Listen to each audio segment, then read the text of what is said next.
나약해 보일까봐 그래? 그건 또 무슨 말이에요?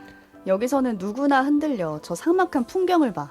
절망적이지 않으면 그게 이상하지. 반년이면 오래갔고 슬슬 지구 생각이 날 때도 됐어.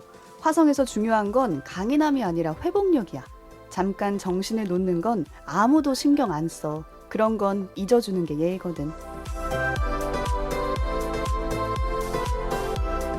오늘 뭐 볼까 고민하는 분들을 위한 취향 추천 팟캐스트 책플릭스. 이번 에피소드는 배명훈 작가의 책 화성과 낮 속 한 구절로 시작합니다.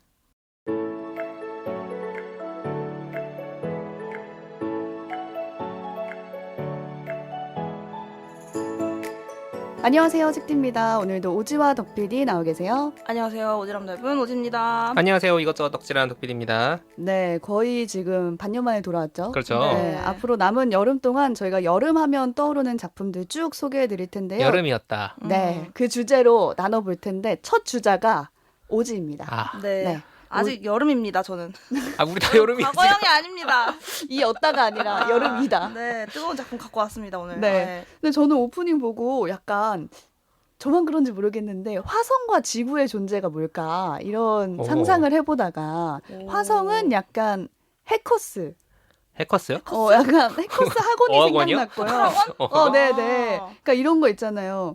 아, 야, 여기서 중요한 건 회복력이야. 해커스 뭐 몇 년 다니는 사람도 있어. 취직했다가 다시 돌아와. 약간 이런 느낌이었고. 아, 취준생들의 처지. 그런 느낌이었고, 이따금씩 생각나는 그 지구라는 존재는 약간 안정적인 곳.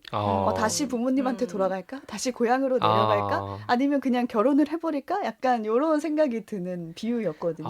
근데 어떤 내용인지는 전혀 모르겠습니다. 네, 저는 이제 보면서 이게 화성이 배경인 작품이고 화성이 참 척박한 환경이다. 그러니까 힘든 게 당연한 거고 안 힘든 척 하지 말고 잘 회복해라. 이런 내용 같은데 해커스를 이제 책디가 얘기를 했는데 인생 자체가 이런 거 아닌가?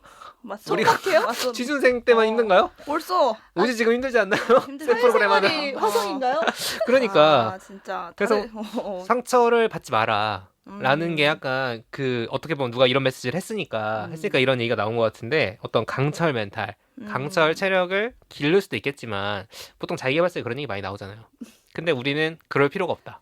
우리에게 필요한 것은 어차피 삭막한 인생, 깎여나간 멘탈과 체력을 키워주는, 채워주는 어떤 보충제들을 삶 곳곳에 마련을 해놔야 된다. 그런 거 만들려고 저희가 지금 책플릭스 하는 거 아니겠습니까? 그런 게 바로 책이다? 그렇죠. 책플릭스다.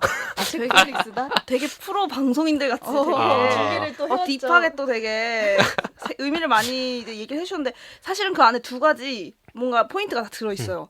이 배경이 화성이라는 점. 그렇죠. 그리고 화성이 지구랑은 뭔가 굉장히 다른 그치. 어떤 맞아요. 가치관과 어떤 미덕들이 작용하는 곳이라는 어떤 힌트가 느껴지고요.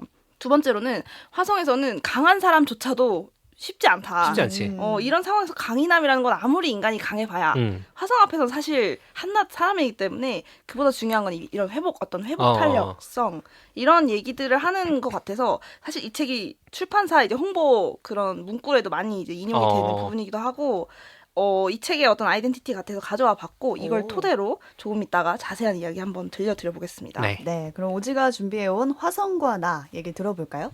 네, 오늘 제가 들고 온 이 작품 제목은 화성과 나. 아주 직관적이죠. 화성과 나. 그렇죠. 사실은 이 배명훈 작가는 제가 배명훈 작가의 책이라는 걸 인지하고 들었다기보다는 이 책이 재밌어 보여서 읽다 보니 이 느낌 이상한데? 어디서 봤어? 익숙한데? 그런데 제가 한번 소개한 작가기도 해요. 이 책플릭스에서. 기억하시죠? 차카타파의 열망로라는 작품입니다. 코로나 네. 관련한 작품을 모아놓은 책이었죠. 그 팬데믹의 앤솔로지 그 중에 한 작품으로 이제 제가 소개를 했던 단편이었는데요. 이제 차카타파 이 침 튀기는 소리가 사라진 그렇죠. 사회에 대한 상상력을 바탕으로 했던 인상 깊은 작품이었는데요. 그때는 막 코로나 시대니까 그렇죠. 튀기면 안 되는 그렇죠. 그런 상황이었잖아요. 파열음 내지 마라. 오. 슈퍼 스트리트 파이터 2 이런 거 하지 마라. 안 되죠. 그래서 실제로 그 소설도 다 그런 차카타파의 자음 없이 자가다바 이런 식으로 쓰여졌던 재미난 소설이었는데요. 잭블릭스. 이 작가의 이력이 특이합니다. 그래서 서울대 외교학 전공을 하고 실제로 석사 학위까지 했던 일종의 연구자로서 그렇죠. 아이덴티티를 갖고 있는 사람인데 외교학? SF 소설가로서 오히려 제2의 성공을 거두게 그렇죠. 됩니다. 네. 재밌죠? 재밌어요. 신기하네요. 그러니까 얼마나 싫었을까 외교 공부. 얼마나 싫었으면 이런 걸 도피를 이렇게 한다고? 모릅니다 사실. 가잖아요. 그래서 실제로 이 책 화성과 나는 화성에 관한 연작 소설집이고요. 그래서 이 화성의 초기 정착한 인류 사회에 대한 상상력을 기반으로 해서 한 편 한 편 이제 이야기가 펼쳐집니다. 일론 머스크가 좋아하겠네요. 근데 생각해 보세요. 화성이라고 하면 우리가 먼저 생각하는 학문은 사실 정치 외교가 아니에요. 그렇죠. 우주공학, 그치. 천체과학, 조금 더 나아가면 어떤 이과적인 모든 숫자와 과학과 이런 것들이잖아요. 뭐 먹고 살아야 될 거 아니야 일단. 일단 그 생존을 위해서는 그런 것들이 사실 중요하기 때문인데 이 책은 그런 모든 기본적인 우리 상상력과는 다르게 정치 사회적인 실험들, 사고 실험들을 펼쳐 나갑니다. 그래서 화성의 인류 사회는 어떤 모습일까? 그리고 정치가 없는 곳이잖아요. 화성은 우리 사람이 지구의 어떤 질서들이 존재하지 않는 곳에 처음 인류가 가서 이 정치적인 어떤 모든 제도와 사회를 만들어 나가는 이 정치적 진공, 정치적 우주에서 사람들이 어떤 좌충우돌을 겪을까 이런 상상력에서 출발하는 책입니다. 그래서 사실 화성과 나면 영화로 생각하면 마션이 먼저 생각나잖아요. 나 혼자 감자 키우고 온실 만들고 막 실험하고 생존하고. 근데 사실 조금 더 가깝다라는 느낌이 드는 건 아바타 같은 영화예요. 그러니까 어떤 가치관과 철학적인 질문들을 던질 수 있는 그런 작품이다라는 생각이 듭니다. 저는. 그래서 저는 배명훈 작가의 원툴은 사고 실험이다. 그렇죠. 라는 말을 SF. 꼭 드리고 싶어요. 그래서 우리가 이제 우주 여행 또 미래의 어떤 과학이 발전한 시대에 대해서 상상할 때 일어나는 제가 생각하는 해상도 굉장히 높은 정치 SF 작품이다. 그 과학만 있는 SF가 아니라 정치적인 SF 상상력을 펼쳐놓는 작품이다. 그래서 재밌는 점은요. 이 책이 2020년도부터 이 배명훈 작가가 외교부로부터 의뢰받은 연구에서 출발한다는 점이에요. 아직 외교 연구를 하고 있구나 아직. 연구를 하고 계십니다. 외교부로부터 화성 이주가 이제 본격화됐을 때 화성이 어떤 세계가 될 것인가 이 질문에 답하는 어떤 연구 의뢰를 받았는데 이게 자기 전공 살렸네. 이게 이분도 이 자기 정체성에 대해서 이걸 인지를 하고 있어요. 어쩌다 이게 이 연구 의뢰가 자기한테 왔는지 다 궁금해하는데 되게 자연스럽대요. 왜냐면 이 연구를 하려면 국제 정치학을 전공한 SF 작가가 필요한데 그렇지. 우리나라에 그런 사람 자기 없죠. 그래서 실제로 이 연구가 진행될 때 코로나 이제 팬데믹 시대였기 때문에 굉장히 SF적인 상황이었던 거예요. 모든 사람이 국가령을 봉쇄하고 어떤 혐오와 각자의 혼란이 막 판을 치고 이런 상황에서부터 이제 어떤 연구 제목도 되게 거창해요. 화성의 행정 정치, 인류 정착 시기 화성 거버넌스 시스템의 형성에 관한 장기 우주 전략 연구. 그게 지금 설정이 아니라 실제로 우리나라 외교부가 한다고? 실제 보고서 제목입니다. 그래서 이런 책들을 통해서 과학자들을 이제 앞에서 이런 강연도 하고 설명을 하면서 과학자들이 이과적인 관점에서 이제 했던 연구에 인문학적인 상상력을 얻는 그런 기회가 됐다고 합니다. 그 뒤에 뻥에 이렇게 써 있는 거 아니죠? 뻥이 없었는데 혹시 나 모르는 한 장이 더 있나? 너무 신기해. 저는 일단 뻥이라고 받아들이진 않았는데 뻥일 수도 그만큼 비현실적인 이제 연구잖아요. 재밌어요. 그래서 이런 얘기를 해요. 과학자들이 이제 화성 연구를 한다라고 하면 화성에서 인간은 무엇을 먹고 살 수 있을까? 과학자들은 여기에 식량이라고 답을 하는 거죠. 그렇죠. 마션이 괜히 감자가 아니었어. 식량 정말 중요하지 않을까요? 식량이 없으면 살 수가 없는데 인문학이나 사회학은 이걸 식량이라고 답하지 않고 음식이라고 답을 하는 거예요. 우리가 먹는 음식은 어떻게 정의되며 어떤 조건들이 충족되어야 우리는 음식이 될까? 단백질 드링크 먹는다고 그게 음식이냐? 식량과 음식 좀 느낌이 다르죠, 분명히. 자취할 때 우리가 한 끼 그냥 겨우겨우 때우는 거를 음식이라 부를 거냐, 식량이라 부를 거냐 조금 생각해보면 사료라고 부르죠. 그렇죠. 사료의 개념인 거예요. 여기에 한 발짝 더 나가서 소설은 인문학, 사회학에서도 할 수 없는 한 발짝 더 나간 상상력. 쉽게 말해서 화성에서 간장게장이 먹고 싶어진 한 사람의 이야기. 한 3억 정도 들 것 같다. 어떤 모습일까? 이런 것들을 질문을 아주 구체적인 답변들을 제시하는 그런 생생한 연구의 일환이라고 볼 수 있는 소설입니다. 그거 너무 재밌는데 그거에 이제 외교부가 돈을 써가지고 연구를 하는 것도 재밌긴 하네. 그렇죠. 국정감사 나와야 되는 거 아니야? 우리가 화성에 이주할 그걸 염두에 둔 건가? 저도 이게 이제 정확하게 재밌어요. 어떤 상황인지 알지 못하지만 여기서 출발했다는 걸 알면 더 흥미롭습니다. 구체적으로 책 속으로 들어가 보면 책의 기본적인 배경은 화성 이주, 사람들이 화성에 이주하기 시작한 그 초기 정착 과정이 어떤 시간적인 설정입니다. 이 화성 이주를 시키는 모든 과정에서 일어나는 모든 같은 사회적 정치적인 소음들이 담겨 있습니다. 난리가 날 것 같은데요. 어떠세요? 전지구적 팀 제가 이거 당시 코로나 팬데믹 때 그쵸. 제가 어둠 어둠 속으로라는 속으로. 작품 소개하면서 이 전지구적 팀플이 그치. 얼마나 엉망이겠느냐. 그치. 셋이서만 해도 돌아버릴 것 같은데. 세 명이 해도 힘든데 이 우리 말도 안 되는 상황. 화성 가는 그 로켓 타야 되는데 막 누구 지각하고 막 누구 안 오고 출석 누구는 체크하고 아니 누구 태우고 말고부터 난리지 이미 뭐. 선정 어. 과정부터 근데 막 병 걸리고 솔직히 말하면 전지구적까지 안 가도 화성까지 안 가도 원래 팀플은 어려운 것이며 어. 우리가 진짜 가평 양평만 놀러 갈 때도 가족끼리 의사 결정할 때 분명히 의사 결정은 어렵단 말이에요. 주마등처럼 어려워요. 흘러갑니다. 네, 다 경험이 있으실 거예요. 해외 여행까지 안 가도 진짜 뭐 어디 여행 가려고 하면 두 사람만 정해도 분명히 싸움이 생긴다니까요.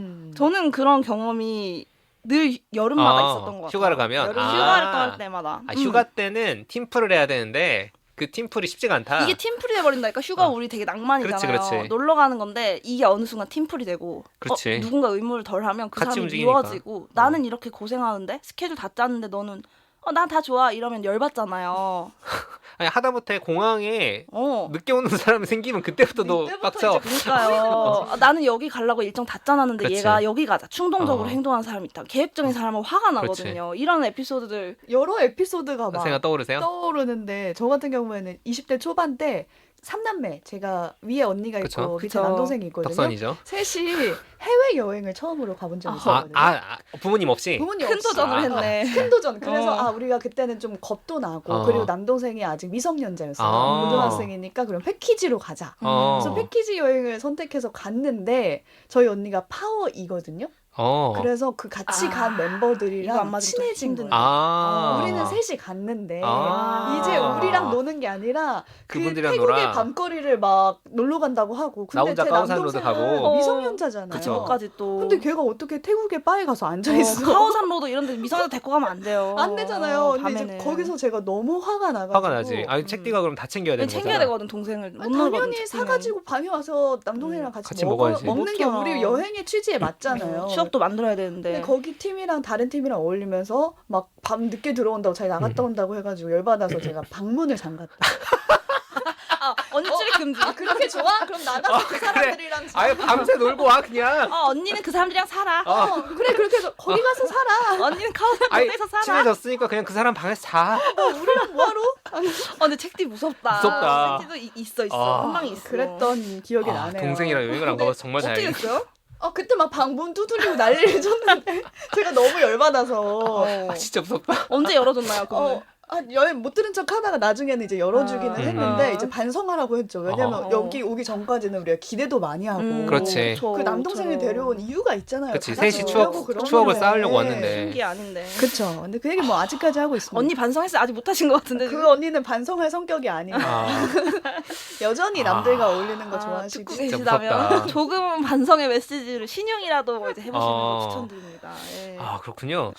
저도 되게 그랬던 게 제가 효도 여행을 한 적이 있거든요. 저는 쉽지 이걸 않지. 효도 여행을 부르는데 이 용어는 저만의 용어인데 어. 제가 이제 교환학생을 해외에서 하고 마치는 시간에 어머니가 놀러 오셔서 같이 모니어 여행을 2주 정도 한 적이 있어요. 길죠. 2주는 사실 짧진 않은데 이제 쉽지 않지. 저는 엄마에 대한 평생 효도 마일리지라는 마음으로 기분 좋게 여행 준비를 했어요. 이게 엄마한테도 평생 가는 좋은 추억이 될 그쵸. 것이고 내가 이런 큰 한방의 효도를 할 일은 쉽지 않을 거다. 그치. 그리고 분명히 힘들 거다. 왜냐면 엄마는 이제 내가 언어도 해야 되고 돈도 내가 이제 예산 짜야 되고 예약 뭐 식사 알아보고 길 찾고 숙소 적당한 내가 가면 험한 데 가도 엄마랑 가면 좀 편한 데 가고 싶고 이런 게 있잖아요. 삼시세끼 다 챙겨야 하고. 그리고 엄마도 그걸 잘 알아. 딸이 엄청 고생할 것이고 나는 그 10계명 있잖아요. 부모님 해외여행 10계명 그런 것처럼 내가 불평 안 하고 최대한 너 디렉션에 잘 따르겠다. 평화로웠어요. 돌아와서 누가 둘이 안 싸웠어? 몇 번 싸웠어? 동시에 대답했는데 저는 한 번? 엄마는 3번 이런. 싸운 거 아니었는데 나이 기준 싸운 거 아닌데 인지도 못한 싸움이 2번 더 있었던 거야. 그러니까 그때 단적으로 느낀 게 엄마가 뭔가 서운했던 마음들을 현지에서 또 미안한 마음에 소통을 못했고 나는 한 번 정도 약간 감정이 상했던 거 말고는 기억이 없는데 심지어 그 한 번도 내가 생각 싸움이 아니라 이렇게 로키 산맥을 이제 하는 패키지 투어였는데 진짜 하루 이동량이 길어서 버스에서 나는 잔 거예요. 왜냐면 체력을 비축해야 그렇지. 이제 엄마를 잘 모실 수 있으니까. 근데 엄마는 거기서 혼자 몰래 울었대. 눈물을 흘렸대. 왜? 다른 사람들은 오순도순 사진도 찍고 간식 먹고 얘기도 하고 이게 딸과의 이런 추억이 중요한 건데 나는 이 딸내미가 여행의 자고 있고 팀장으로서 나는 예를 들면 PPT 발표를 중요한 발표를 앞두고 감정은 사치다 이러고 내 체력을 비축하다 이러고 잔 거야 버스에서. 근데 그게 엄마도 이제 이성적으로는 얘가 피곤하고 이제 이렇게 아는데 조금 서운하기도 하고 그때 나는 처음에 화를 냈죠. 아니 나는 이렇게 지금은 자도 되는 시간 아니냐. 근데 그때 잘 해결했다고 생각한 거야. 근데 두 번이 더 뭐 있었던 거야. 그렇지. 나는 몰라. 기억이 안 나. 가이드로서의 본분과 딸로서의 그렇지. 그거가 지금 충돌한 상황이었네. 근데 여행 가면 이렇게 자기 역할들이 생기잖아요. 맞아요. 팀장이 생기고 다 상대적으로 마음이 조금씩 상하는 순간들은 있죠. 있는 게 그거야 있지. 주어진 시간 안에 뭔가를 해야 된다는 그 이제 긴장된 상태. 그리고 자원의 제약, 이제 돈과 시간과 이런 것들 다 써야 되기 때문에 힘들단 말이죠. 근데 화성은 어땠겠습니까? 더 난리. 화성이 더 힘들면 더 힘들지 쉽지는 않았겠죠. 여기는 리뷰도 없어. 여행 리뷰도 없지. 아니 차원이 너무 다르잖아. 근데 너무 커집니까? 예약도 안 되지. 예약이 무슨 개념이야? 그래서 약간 구체적으로 살펴봤어요. 그렇죠. 이 연작 소설 중에 한 2개 정도 에피소드를 한번 소개를 해보면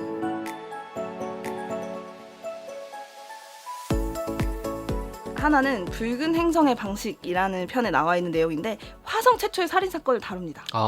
중요하지. 범죄의 개념이 약간 형성되지 않은 상태예요. 그런 상태에서 화성에서 어느 날 살인 사건이 발생했을 때 이제 화성에 최초로 이제 파견된 행정관인 인물이 있어요. 희나라는 인물인데 대부분은 다 과학자, 의사, 조종사 아니면 의사의 겸 조종사 뭐 대부분 이런 경우인데 기술 있지. 처음으로 관료로서 파견된 어떤 인물이 있었던 거예요. 세상 쓸데없는 사람. 사실 제일 밥값을 못할 수 있는데 화성의 초기 어떤 시스템들을 만들기 위해서 파견된 어떤 관료로서의 인물인데 이 사람이 이 살인 사건을 대응해야 되는 상황이 된 거예요. 근데 이 살인 사건이 어떤 식으로 일어났냐면 가해자, 그러니까 살인을 저지른 사람은 그 광물학자였어요. 근데 광물학자는 화성에서 되게 흔한 직업이래요. 그 광물학을 할 수 있는 사람은 숫자가 좀 많은.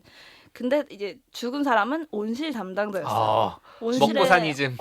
그 식물 품종과 어떤 상태, 량 이런 것들을 관리하는 온실 담당자였는데 다음에 들여올 작물을 깻잎을 들여왔으면 했던 거야. 광물학자는.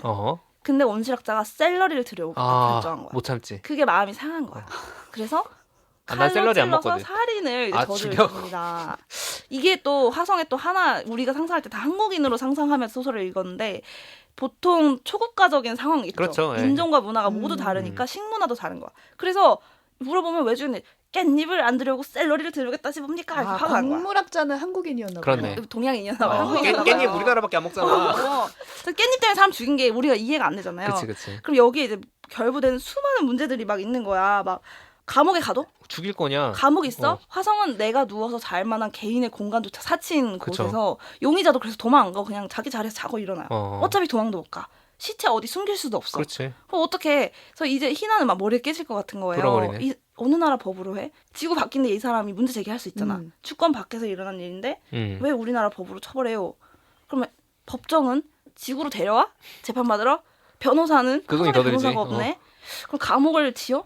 사치인데 막 머리가 아픈 거야. 그런 상황에서 용의자도 도망을 안 가고 그 시체도 그대로 어딘가 이제 이렇게 보존해 놓은 상태로 막 이제 머리가 아픈 상태에서 새로운 인물이 이제 지구에서 와요. 이 두 번째 인물은 지효라는 사람인데 쉽게 말하면 역사가야. 그러니까 화성 초기에 있었던 일들을 기록하러 일종의 역사보다는 사료를 작업하는 사람으로서 이제 파견된 문과 두 명이 사관이네요. 만난 거야. 사관이랑 이제 관료 둘이 만난 거여서 이거에 대해서 막 얘기를 해요. 그러면서 사실 이슈는 그러니까 왜 사람을 죽였냐 했을 때 깻잎이 진짜 문제였겠느냐. 이게 사실은 그 사람의 성향을 보면 둘의 어떤 정체성이 굉장히 달랐는데 온실 책임자는 아직도 지구의 스포츠 중계를 챙겨보고 지구의 음악을 듣고 지구의 부동산 뉴스를 살펴보고 언젠간 지구에 돌아갈 수도 있다라는 그 고향에 대한 마음을 갖고 살아가는 사람이었고 광물학자는 이 화성에서 항상 삶을 살아가려고 계획했던 사람. 난 이미 화성인이야. 난 이미 화성에서의 시간에 적응해 나가고 있는 사람인데 정치적인 그런 입장들이 굉장히 거기서 갈등의 씨앗들이 막 일어나고 있던 상황인 거야. 그래서 서로의 어떤 그런 소속감이 완전히 달랐던 상황에서 깻잎이라는 작은 이슈로 이제 큰 갈등으로 이렇게 번진 거. 사상의 싸움이네 어떻게 그러니까요. 보면. 그 안에 있는 사람들이 그렇게 싹 갈릴 것 같아요. 갈리죠. 아직도 지구인, 화성인. 이 소속감의 문제는 굉장히 중요한 게 우리 사실 지구에서도 내가 어느 집단 혹은 어느 정체성에 속해 있다는 이유만으로 굉장히 그렇죠. 서로를 적대시하며 살아가잖아요. 그렇죠. 이건 국적만의 문제도 아닌 것 같고 살아가면서 겹쳐지는 여러 가지 이 아이덴티티 가운데서 발생하는 이런 갈등이었기 때문에 화성 인류에 이 중요한 정체성 문제가 있을 수 있겠구나. 아니 뭐 멀리 갈 것도 없어요. 한국에 이주해온 외국인들 중에 한국에서 계속 살고 한국인의 정체성을 가지겠다는 사람들이 있을 수 있고 돌아가겠다는 사람들이 있을 수 언젠간 있는데 돌아갈 거야. 그러면은 한국인과 이주민들과의 갈등을 떠나서 그 안에서도 갈등이 벌어질 수도 있다니까. 서로를 아주 다른 그렇죠. 외계인 보듯이 할 거란 말이죠. 이 상황에서 희나와 지우는 이 사건을 이제 조사하라고 이제 임무를 받았지만 사실상 이 사람들의 임무는 이제 화성에서 이러한 사건 갈등을 다루는 제도를 개발해내야 되는 그렇지. 그 임무를 갖게 된 그리고 겁니다. 집행해야 되는 역할까지 해야겠네.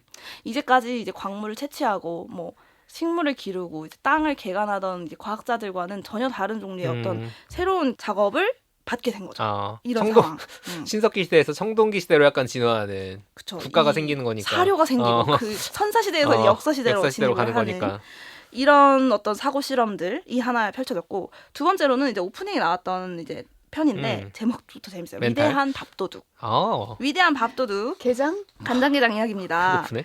주인공은 이사이라는 인물이에요. 이사이는 지구에서도 되게 식욕이 없었던 어렸을 때부터 좀 입 짧은 사람 있잖아요. 아기 때부터 밥 잘 안 먹고 남들이 음식에 집착하는 거 이해 못하고 그래서 호리호리해서 이렇게 음식에 집착이 전혀 없는 근데 그런 사람이 있거든요. 있죠? 맞아. 이런 사람이 이제 화성에 가게 된 거예요. 근데 식욕 때문에 간 건 아니고 그 새로운 건물을 3D 프린터로 출력해서 짓는 일종의 건축가 이제 인물을 받고 파견된 인물이고 다 기술자들이 갖고만. 화성에 몇 년 빨리 간 김파랑이라는 또 선배 사람이 있어요.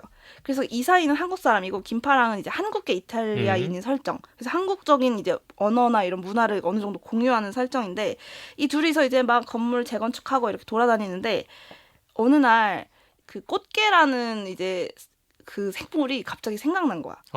사람들이 무슨 축제를 앞두고 문어 모양으로 할까 꽃게 모양으로 할까 이제 뭐 상징물을 만드는데 이사이가 갑자기 꽃게는 근데 진짜 화성에서 들여오기 어려운 식물이 아니냐. 그렇죠. 생물. 근데 이게 실제로 그런 게 바다 생물은 정말 화성에서는 정말 사치스러운 물이 엄청 소중할 텐데. 근데 그거를 가둬놓을 수조 그다음에 이 미래 사회의 설정상 너무 특정 면적 이하의 수조에서 바다 생물을 기르면 또 동물 학대가 되는 거야. 그래서 특정 면적 이상의 수조에서 충분히 얘네가 살아갈 만한 바다 생태계를 유지를 해주면서 만드는데 심지어 게맛살로 대체될 수 있는 식품인 거야.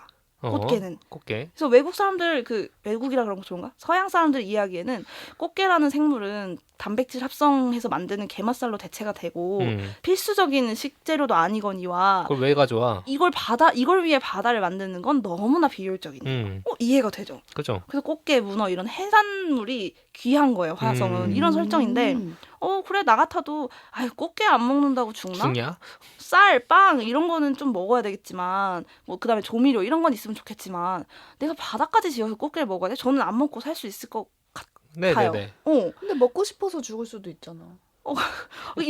이런 사람이 아닌 거야. 그치. 이사이는. 아무튼 그렇다고. 없으니까. 더군다나 이사이는 식욕이 없네. 다 막 너무 이해를 못하는데 근데 화성 사람들 실제 그때 굉장히 힘들어하는 게 화성에서는 모든 기념일을 그래서 금기시하는 게 크리스마스 하면 떠오르는 음식들. 먹어야 돼. 그렇죠. 우리도 추석 설날 하면 떡국 생각나고 추석하면 뭐 부침개 생각나고 이 기념일 하면 떠오르는 음식 때문에 기념일 자체가 금기돼 버려요. 그런 음식이 제일 사람을 향수병을 심하게 하고 그렇죠.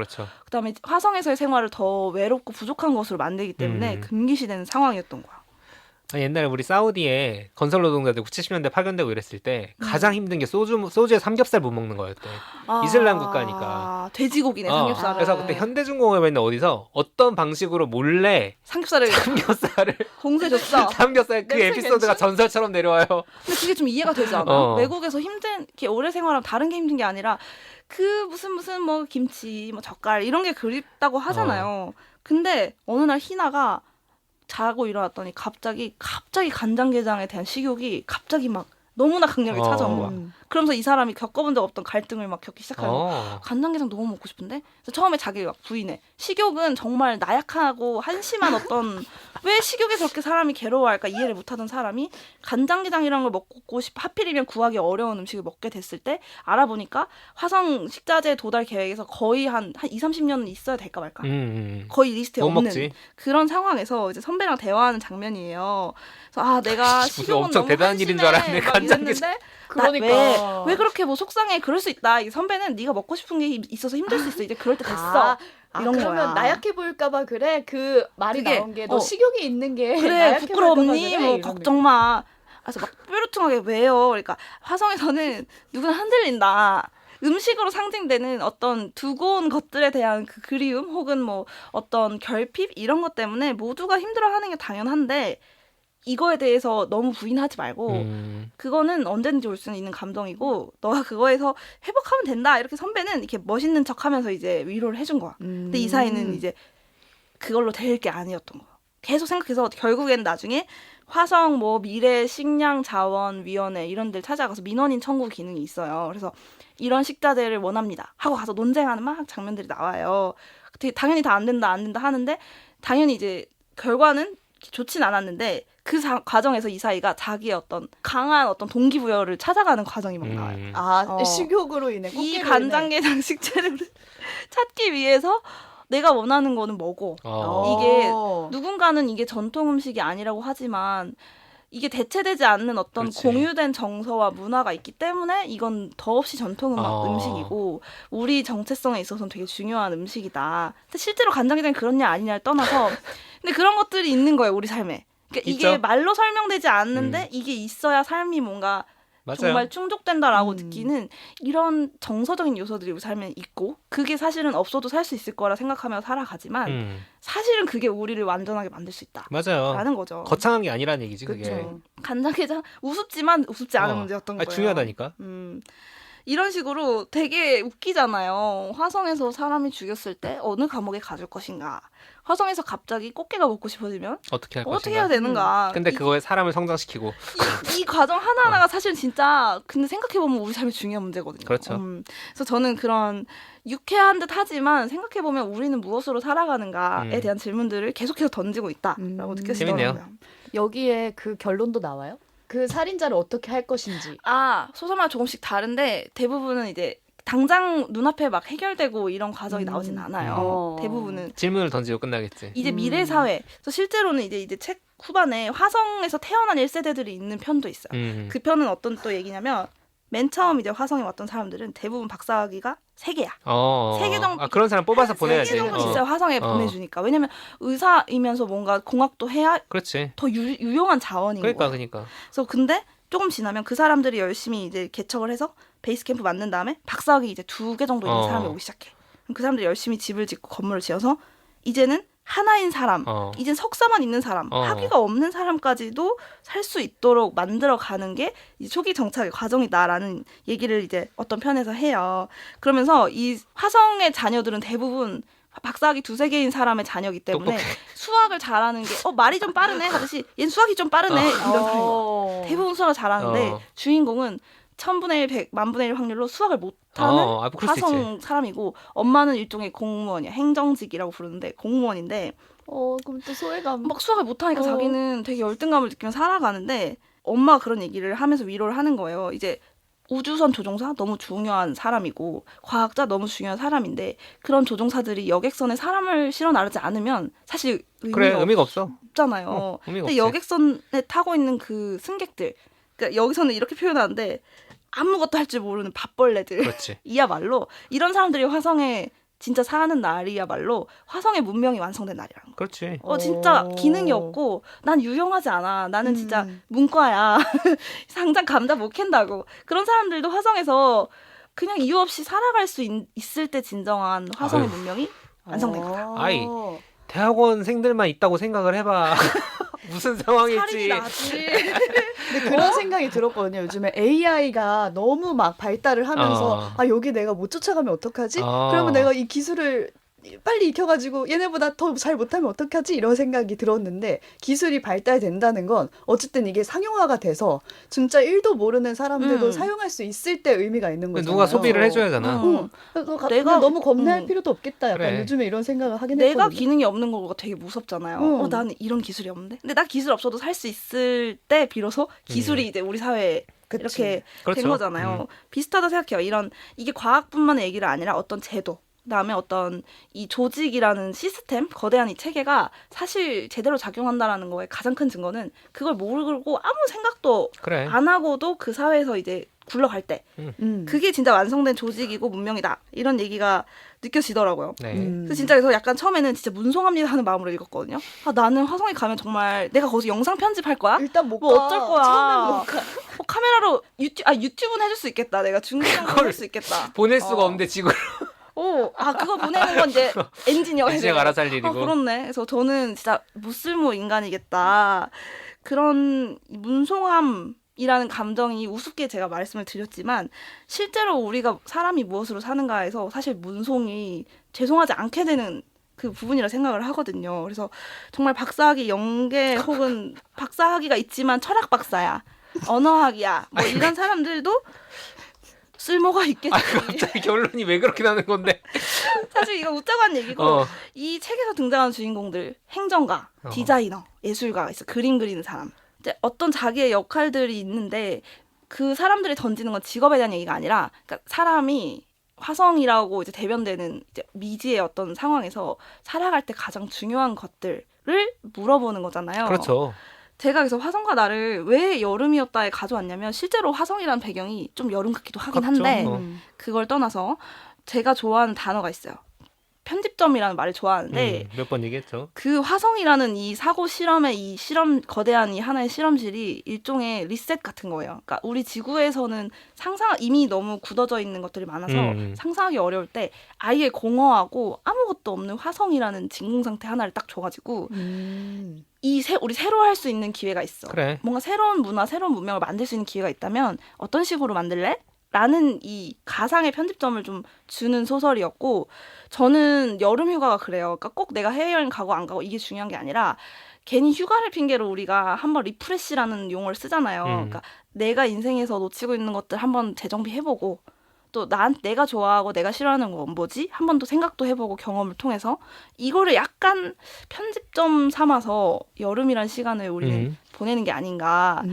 사실 시간은 연속적인 맞아요. 건데 굳이 우리가 여름 혹은 한 달, 뭐 1초, 2초 이렇게 단위로 나눠서 하는 거는 우리가 만든 편집점이거든요. 근데 이게 편집점이 저는 되게 축복 같아요. 제가 매일 새로 뭔가를 시작할 수 있다는 단위를 주는 거니까 저는 그래서 여름철 휴가를 꼭 가지 않아도 실제로 휴가철을 편집점 삼아서 이 한 해 나머지 반은 어떻게 살아가 볼까? 나한테 중요한 거, 내가 좋아하는 거는 뭐지? 좀 다시 생각해보는 지점으로 삼았으면 좋겠어서 화성과 나 새로운 사거 실험이면서 동시에 편집점을 들고 와봤습니다. 여름과 나네요.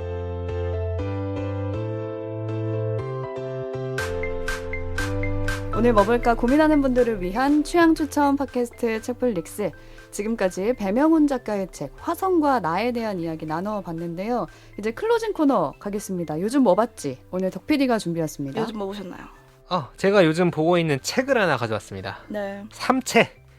삼체 들어보셨죠? 넷플릭스 드라마. 네. 넷플릭스 드라마 공개되면서 화제가 됐어요. 자, 삼체 종이책 1900쪽입니다. 세 권. 700쪽, 500쪽, 800쪽. 그럼 5편 아닌가요? 5편? 미쳤죠. 제가 이걸 책으로 보다니. 잘 읽었어요? 너무 재밌어요. 한 달 전에 휴가 때 들고 갈 수 없잖아. 1900페이지 전자책으로 들고 가서 한 1300페이지 정도 읽었습니다. 이게 전자책이 어쨌든 1900페이지 중에 1300페이지까지 와서 2부까지는 다 읽고 3부를 조금 읽고 있어요. 3권짜리예요. 그럼 드라마는 봤어요? 드라마는 봤죠. 드라마 보고 보고 나서. 재밌어가지고 책을 샀는데 제가 지금 휴가에서 복귀한 이후로 일이 바빠 멈춰있긴 하지만 진짜 너무 재밌습니다. 그러니까 다 안 읽었지만 헐레벌떡 들고 오신 거 드라마를 아니에요? 보고도 책이 재밌다고? 그렇죠. 참고로 드라마는 각색을 굉장히 잘했어요. 굉장히 잘했고 아직 완결이 나진 않았지만 어쨌든 그 나온 부분까지만 비교를 해봐도 뭔가 드라마도 각색을 잘한 걸 감안해도 소설이 진짜 찐이다 라는 생각이 들어서 시간이 좀 있다. 오. SF 좋아한다 하시는 분들 읽어보시라고 가져왔는데 드라마랑 책을 섞어서 간단히 설정만 말씀을 드리면 지구에 있는 과학자들, 특히 물리학 같은 기초과학 쪽에 있는 사람들이 자꾸 죽습니다. 자살하거나 살해당하거나. 맞아요. 이게 스릴러 추리물의 성격이 있죠. 동시에 기초과학 연구에 필요한 실험 장비들이 막 멈추거나 오작동을 벌이기 시작을 해요. 이게 어떻게 된 일이야? 막 난리가 나죠. 알고 보니까 삼체라는 지구에서 멀리 떨어진 행성의 외계인들이 지구에서 벌인 일종의 공작 활동입니다. 보면은 오지가 오늘 화성관을 소개를 해주면서 SF의 사고 실험과 정치 사회적인 측면을 얘기해 주었는데 정확하게 그런 똑같은데 이거 좀 다른 거는 화성은 지구에서 이주를 하는 거잖아. 맞아요. 근데 삼체는 삼체인들이 지구를 침공하는 상황인 거예요. 일로 오려고. 올려고. 피할 수가 없어 우리가. 자, 지구를 침공할 건데 지금은 그들의 과학 수준이 지구보다 높아요. 근데 우주는 이제 몇백 년을 날아와야 될 거 아니야. 날아와야 되는데 그 몇백 년 사이에 지구의 과학 수준이 그들을 앞지를 것이라는 판단이 있어서 일단 지구의 과학을 멈춰놓자 라는 판단 때문에 삼체인들이 이런 일을 하는 거예요. 그래서 지구에서 이 상황을 이제 인지하기 시작을 할 거 아니야. 왜 갑자기 이런 일이 벌어지지 하면서 대응에 나서게 됩니다. 당장은 이제 압도적인 기술 차이를 가지고 있는데 외계인들과 어떻게 맞설 거냐. 과학 발전이 막혀 있는데 그리고 400년 후에 도착해요. 계산상으로 이 삼체인들이. 그러면 생각을 해봐. 나라면 그냥 나는 즐겨. 상관없어. 미안합니다. 손자 정도 돼야 아직 400년 어. 흔들. 400년 뒤로 예정돼 있어요. 이거 어떻게 반응하겠냐. 이 생각을 할 수 있게 되잖아요. 근데 이제 거기서 여러 가지 사고실험이 펼쳐지는 거죠. 삼체인들을 추종하는 사람들이 있습니다. 이건 드라마에도 나오죠. 추종하는 사람들이 있고 그 안에 또 대화파와 야 삼체인들 좋은 사람들일지도 모르잖아. 우리가 직접 얘기 안 해봤는데 이런 사람들이 있고 전쟁파가 있어요. 당연히. 아니 준비를 해놔야지. 이 사람들 적합파. 어떤 사람인 줄 알고. 그래서 이제 이런 갈려져 있는 상황도 있고 어떤 평범한 시민들 그리고 과학자들 박사학위 3개씩 있는 또 군인들 이런 다양한 인간 군상들의 대응을 담아냅니다.